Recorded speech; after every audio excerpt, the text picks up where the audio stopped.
बुढ़ापे की लाठी, वह अपना और कोई नहीं, उनकी बेटी शालिनी थी, जिसे पता लगते ही वह अपनी माँ को लेने आ गई।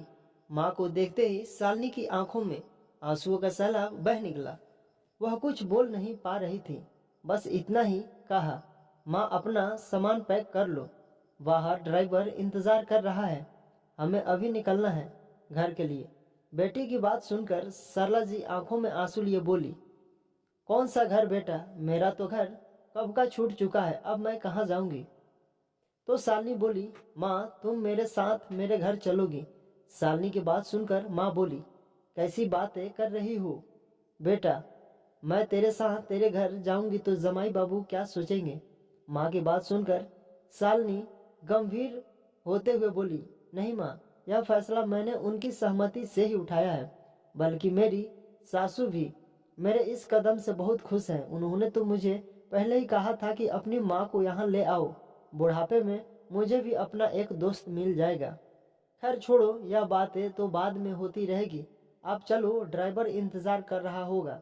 थोड़ी ही देर में सरला देवी ने आश्रम में अपने सभी साथियों से विदा ली और गाड़ी में जाकर बैठ गए।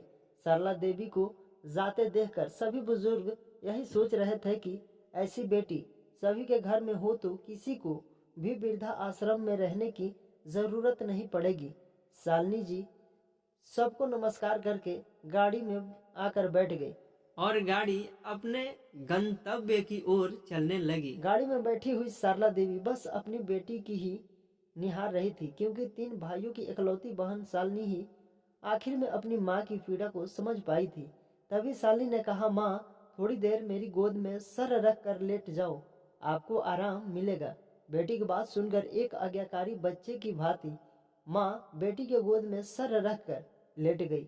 माँ के लेटते ही उसका अतीत अब उसकी बंद आंखों के सामने उभरने लगा था। जब शादी करके पहली बार वह अपने ससुराल आई थी और सास के पैर छुए थे तो उसे आशीर्वाद मिला था, दूधो नहाओ पुतो फलो। गांव के हर बूढ़े बड़े ने उसे ऐसा ही आशीर्वाद दिया था। उन सब के आशीर्वाद का ही फल था कि 1 साल के बाद ही उनके आंगन में बेटे की किलकारियां गूंज उठी। पूरे गांव में खुशियां मनाई गई। 3 बेटों के बाद आखिरी शालिनी होने के बाद यह सिलसिला थमा। गांव के सब लोग यही कहते हैं कि कहा तो मन्नतों के बाद भी लोग बेटे का मुंह नहीं देख पाते, और कहा उनके आंगन में 3 चांद के टुकड़े। कुछ तो उनसे ईर्षा भी करते। देसी 4 बच्चों की गृहस्थी संभालना कोई फूलों की सेज तो ना थी। दिन भर काम करते करते वह थक कर चूर हो जाती। समय की रफ्तार के साथ जब बच्चे बड़े होने लगे तो उन्हें गांव की जिंदगी के साथ बांध कर रखा नहीं जा सकता था। यह बात उसके पटवारी पति अच्छी तरह जानते थे। इसलिए गांव की शिक्षा की समाप्ति के बाद बेटों को आगे पढ़ाने के लिए शहर भेजने का सिलसिला चल पड़ा।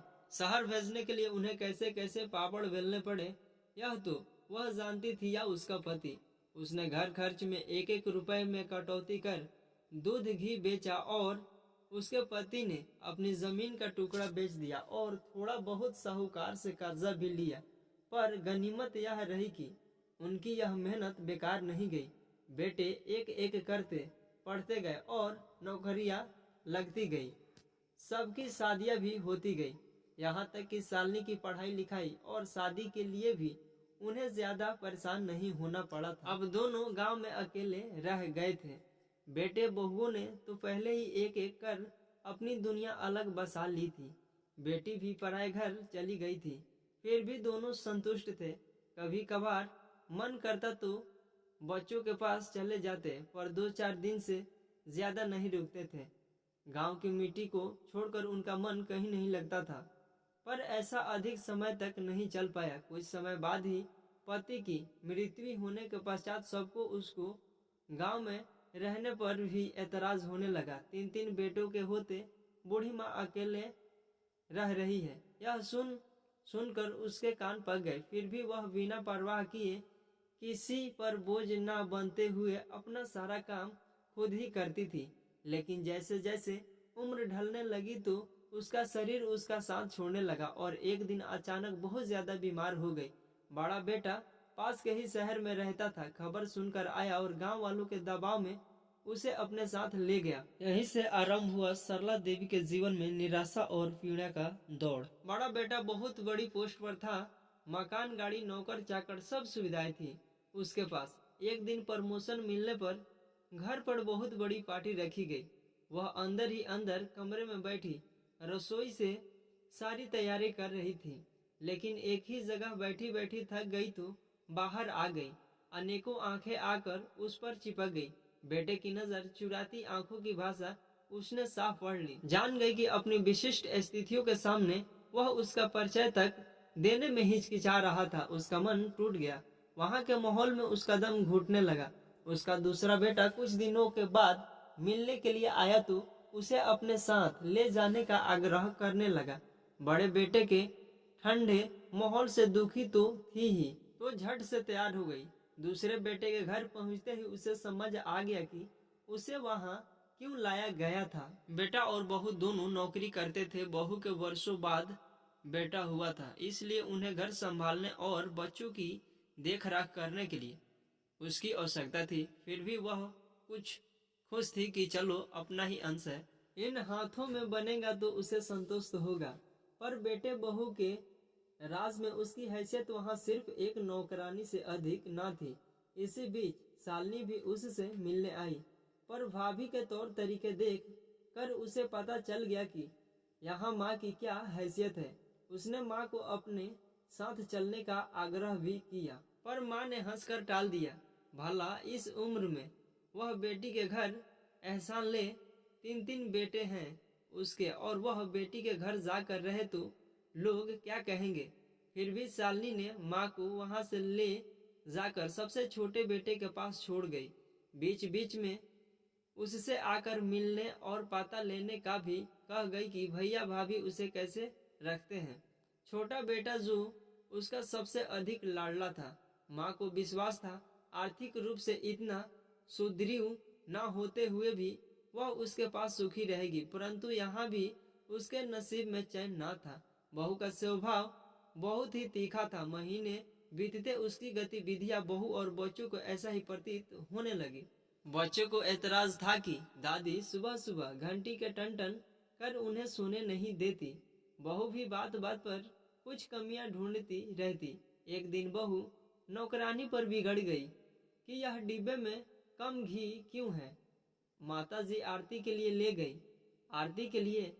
अरे लोगों को देसी घी खाने के लिए नहीं मिलता, और यह है कि आरती में फूके जा रही हैं। उन्हें क्या पता हम गृहस्थी कैसे चलाते हैं, पर उन्हें इससे क्या, उन्हें तो बस ढोंग करने आता है। शाम को जब छोटा बेटा आया तो बहू ने साफ कर दिया कि मैं रहूंगी इस घर में या माँ जी। बेटा भी अपनी पत्नी का पक्ष लेते हुए बोला, माँ जब से तुम आई हो तब से हमारे घर की सुख शांति चली गई है। परेशान हो चुका हूँ तुमसे। रोज शाम को ऑफिस से घर आता हूँ तो माँ एक बखेड़ा खड़ा करके रखती हो, तुम अपना सामान पैक करो, मैं अभी तुम्हें वृद्ध आश्रम छोड़ आता हूँ, क्योंकि तुम्हारे दोनों बेटे तो पहले ही परेशान हो चुके हैं तुमसे, अब हमें भी बख्श दो। बेटे के मुंह से इतने कठोर वचन सुनकर माँ का हृदय पसीज गया कि जिन बेटों के लिए मैंने जिंदगी भर संघर्ष किया, आज उन्हीं बेटों के लिए एक माँ को पालना भारी हो गया है। माँ कुछ न बोली और चुपचाप बेटे के पीछे पीछे चल दी वृद्ध आश्रम की ओर। तभी शालिनी ने माँ को हिलाया तो अतीत से वर्तमान में वापस आ गई। शालिनी बोली, माँ पानी पियोगी क्या? काफी देर हो गई है। माँ ने हाँ में सिर हिला दिया।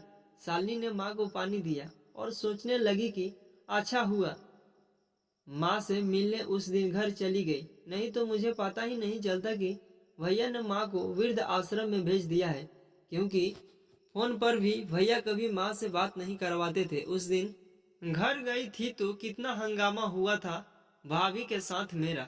जाते ही मैंने पूछा कि माँ कहाँ है, तो भाभी ने साफ साफ शब्दों में कह दिया कि हमारे से हमारा ही खर्चा नहीं निकलता और वह बूढ़ी माँ हमारे सिर पर आकर बैठ गई, इसलिए हमने माँ जी को वृद्धा आश्रम में भेज दिया है।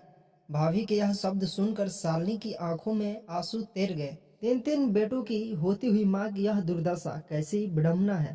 जो माँ अपने नाजुक कंधों पर सारे बच्चों का बोझ इतनी ममता त्याग से उठाती है, उसी माँ को सारे भाई मिलकर भी समान से नहीं रख सकते। शालिनी आगे बोली, माँ के साथ आपने बहुत बड़ा अन्याय किया है, भगवान इसके लिए आपको कभी माफ नहीं करेगा। तो भाभी बोली, ओहो अच्छा, हमने अन्याय किया है तो तुम कर दो अब न्याय। इतने ज्यादा बातें कर रही हो तो तुम ले जाओ माँ को अपने साथ, ले जाओ माँ को वृद्धा आश्रम से। तो शालिनी बोली, हाँ हाँ, अब तो मैं ले ही जाऊंगी माँ को, बहुत देख ली उनकी दुर्दशा, अब और नहीं होने दूंगी। अरे ले जाओ ना, बात कहने और करने में बड़ा फर्क है। नहीं भाभी, मैं उनमें से नहीं हूँ जो कहती हूँ वह करने की भी हिम्मत रखती हूँ। मैं आज ही वृद्धा आश्रम जाकर माँ को ले आऊंगी। तभी गाड़ी रुकी और शालिनी अपनी यादों से बाहर आई। देखा तो गाड़ी शालिनी के घर के सामने खड़ी थी। तभी शालिनी के पति और बच्चे नानी नानी करते दौड़ते हुए बाहर आए। शालिनी के पति ने सरला देवी को अपने हाथ का सहारा देकर नीचे उतारा। सरला देवी सोच रही थी कि क्या सोचा होगा दामाद जी और उनकी माँ ने कि इतने बड़े परिवार के होते हुए भी बेटी की घर में शरण लेनी पड़ी। सरला देवी संकोच से घर में जा रही थी। घर में पहुंचते ही शालिनी की सास ने उनका सारा संकोच दूर कर दिया। बड़ी आत्मीयता से मिली और सामान सहित उसी कमरे में ले गई। शीला देवी ने देखा कि उसके आने से पूर्व ही उनके रहने और सोने की उचित व्यवस्था कर दी गई थी। नहा धोकर मैं अभी बरस भी ना की थी कि शालिनी उन दोनों के लिए दूध और नाश्ता ले आई।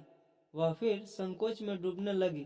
तभी शालिनी की सास बोली, सच बहन जी, आपके आने से मुझे बहुत अच्छा लग रहा है।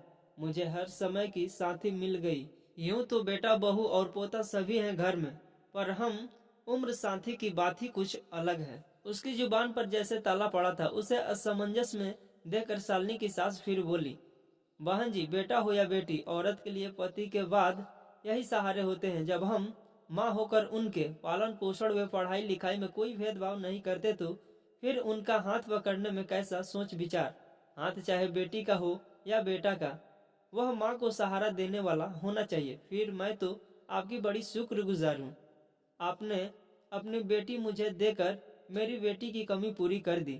शालिनी की सास की बात सुनकर सरला देवी की आंखों में आंसू बह निकले, लेकिन आज इन आंसुओं में विश्वास और स्नेह की चमक थी। आशा है कि ये कहानी आपको पसंद आई हो। ऐसी ही कहानियां सुनने के लिए हमारे चैनल को सब्सक्राइब करें। थैंक यू दोस्तों।